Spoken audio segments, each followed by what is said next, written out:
Welcome back to Kaulignation, your one-stop shop for all things Kaulig Racing, Dinger Nation, SVG Nation, NASCAR, and more. He's Ryan, I'm Sean. Please take a moment to like, comment, subscribe, turn notifications to all to keep up with all of our content. Check us out on social media. X is at Kaulignation, Facebook, Kaulignation, Dinger Nation, SVG Nation. Follow us over there. We got some great groups already going. SVG Nation is growing very quickly over there. Really appreciate everyone's support. Our question for this video is, how far do you think SVG and AJ will go in the Xfinity Series playoffs? We did a thumbnail. It doesn't have all the playoff drivers, but it has the ones that I think are going to have a role to play in the playoffs going forward. Ryan, this is a very short playoff preview. We'll probably talk about it more in a future live stream or something, but I ask you, how far will AJ and SVG go in the Xfinity Series playoffs? Well, listen, if you asked me this question 2 months ago, I would have said they both would have struggled to get out of round one. But sitting here today, I think AJ has a very legitimate shot to make the championship four, and I personally believe SVG will get out of the first round. The playoff field is very, very stacked this year. The deepest I've seen it, all the way down to even drivers like Parker Kligerman, Riley Herbst. Those guys that were not on that graphic, I think, have real chances to get out of the first round. You cannot make a mistake in round one and hope to advance. You have to be perfect. Please look at Denny Hamlin on the Cup side.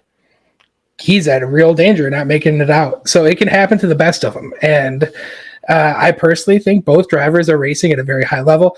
AJ specifically has scored the most points out of any driver in the Xfinity Series over the last 8 races.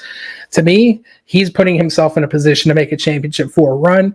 Of course, my biggest concern is his lack of playoff points. He will have far less than some of the other guys ahead of him, like Justin Allgaier, Chandler Smith, and Cole Custer in particular.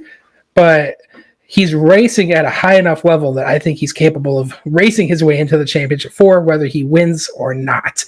That being said, I do think he's going to win a couple times. In fact, just bold prediction, I think he wins this Saturday at Bristol. I'm calling it right now, calling my shot. AJ wins this weekend. And that's going to help in the playoffs. SVG, obviously, he's got a lot of playoff points to bank himself in because of his wins. He will struggle a little bit. This round is definitely challenging with Talladega. But, of course, we got the Roval in there where both drivers should do exceptionally well, and one of them should win that race. So I definitely think SVG will make it to the round of 8.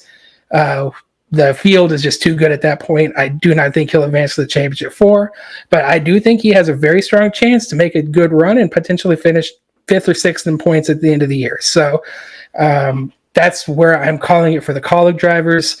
I personally think Justin Allgaier will win the championship this year. He's been knocking on the door for a little while. I think it's his year this year.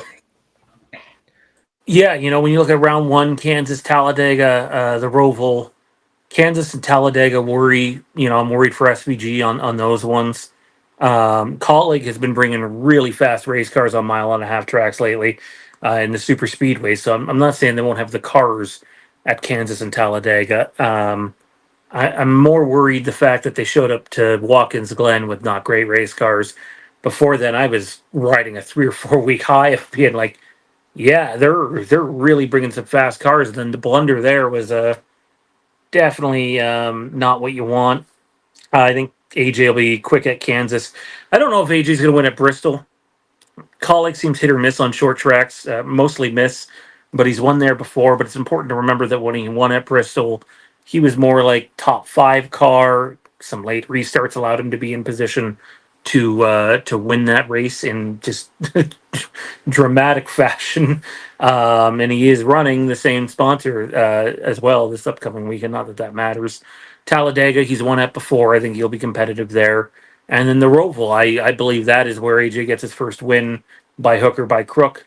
SVG, the way he races the Roval, I think is going to greatly depend on Kansas and Talladega. If he gets in a wreck at Talladega, man, then I think you're looking at, and if he's, only 15th to 20th at Kansas, then I think you're just trying to get as much points as you can, and you're not running for the win. Where if AJ is, close to pointing himself in from Kansas and Talladega, it might allow him to flip those stages. It's going to be interesting because, normally they'd be flipping those stages. Come Roval, they might not be in position to do that depending on how the first 2 races go. And then round two, I think, plays into AJ's hand big time, but it also depends on the cars that they bring. Las Vegas, Homestead, Martinsville, all strong AJ Allmendinger tracks. Martinsville, they were quite good at the earlier this year, and then they got caught up in the wreck. I believe they were either first in practice or qualified on the pole. I think it was first in practice. I don't think they got the pole. Maybe I'm wrong on that. But then they got caught up in a wreck during the race. Um, at the end of the day, I'm going to go both of them round of 8. I really, really, really want AJ in the round of 4. I believe he could do it, but he still needs a lot to play out his way when he doesn't have the bonus points. Yeah, that's my biggest concern. Bonus points will be his biggest detriment this year, without question. But Homestead, if you want my personal opinion, I think Homestead is AJ's best oval, and I'm glad it's in the round of 8. I think he legitimately could go out there and win that race as well. Obviously, it's not likely, but I think he could. Again, between Vegas and Homestead, those are good tracks for him. Martinsville, obviously, if they give him a car, he can win there. So it's going to be hard. I do think if you don't win, pointing your way in is going to be very tricky. But at the end of the day, I have confidence in our guy. I think he will be fast enough to do it. They've certainly brought fast enough cars the last couple months.